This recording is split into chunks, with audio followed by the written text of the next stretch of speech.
তেল দিয়ে দিলাম কড়াইতে। এবার ফুলকপি, নতুন আলু দিয়ে, টমেটো দিয়ে রান্না। আলুগুলো আগে একটু ভেজে নেব।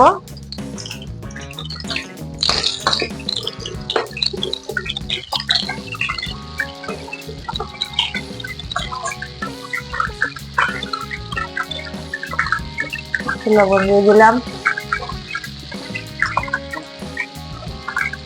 একটু হলুদ দিয়ে আলুগুলো ভেজে নেব।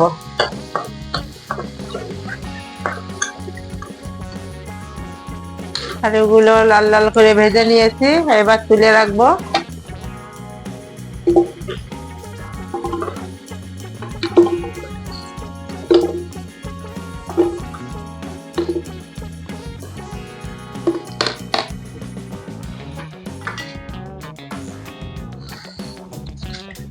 এবার ওই তেলে ফুলকপিটাও ভেজে নিব।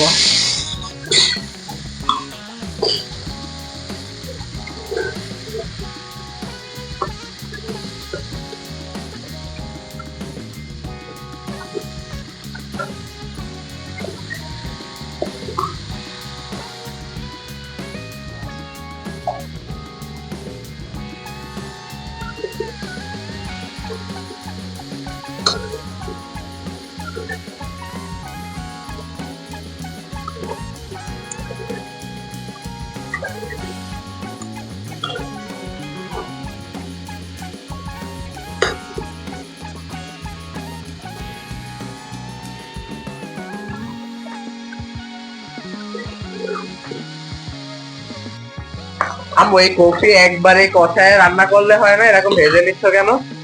হ্যাঁ, হবে না কেন? ও একরকম রান্না আর এটা একরকম রান্না। এটা ভেজে নিলে কফির যে একটা কিরকম গন্ধ আসে, ওই গন্ধটা থাকে না। এখন নতুন আলুরও কেমন গন্ধ, কফিরও কেমন একটা আলাদা কিরকম গন্ধ। এটা ভেজে নিলে একটু কম হয়। এবার আমি এই ভাজা হয়ে গেল, কতগুলো তুলে নেব।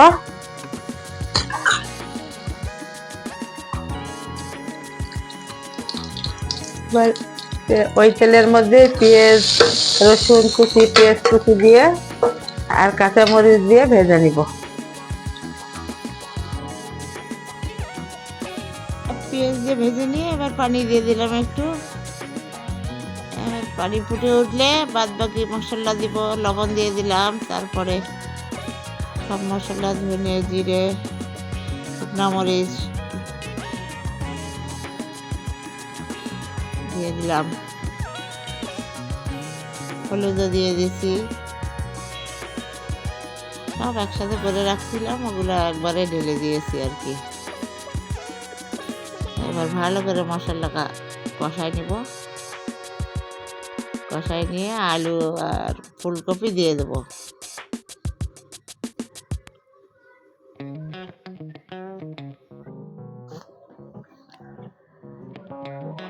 এবার ফুলকপি আর আলুগুলো ভালো করে কষাই নেব।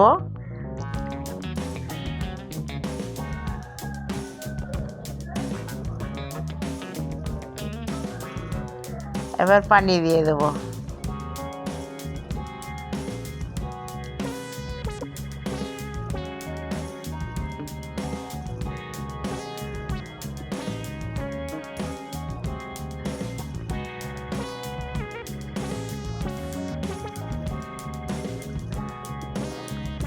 আপনারা আমার চ্যানেলটাকে একটু লাইক করে দিয়েন, সাবস্ক্রাইব করে দিয়েন।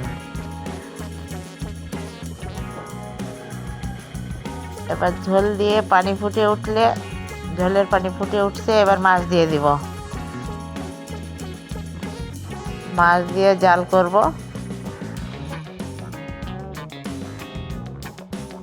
জাল হতে থাক।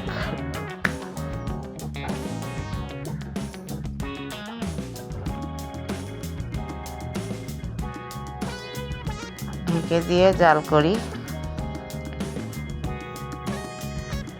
তারপরে টমেটো দিয়ে দেব।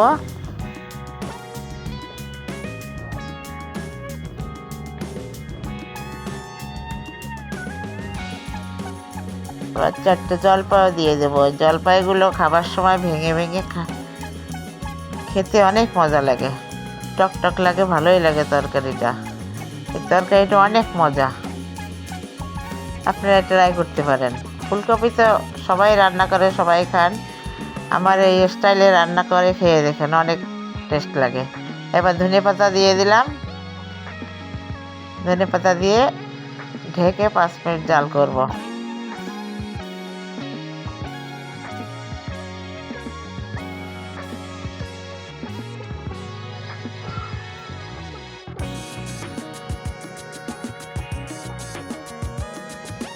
এবার হয়ে গেছে, এবার নামিয়ে নেব।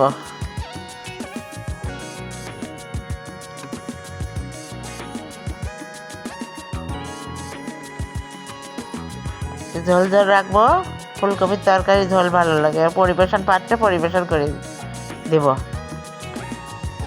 আপনাদের কাছে অনুরোধ রইল আমার চ্যানেলটির পাশে থাকেন। আর এরকম করে রুই মাছের মাথা মাছ দিয়ে ফুলকপি খেয়ে দেখেন, আপনারা ভালোই লাগবে আমার স্টাইলে রান্না করলে। আজ তাহলে আসি, আসসালামু আলাইকুম।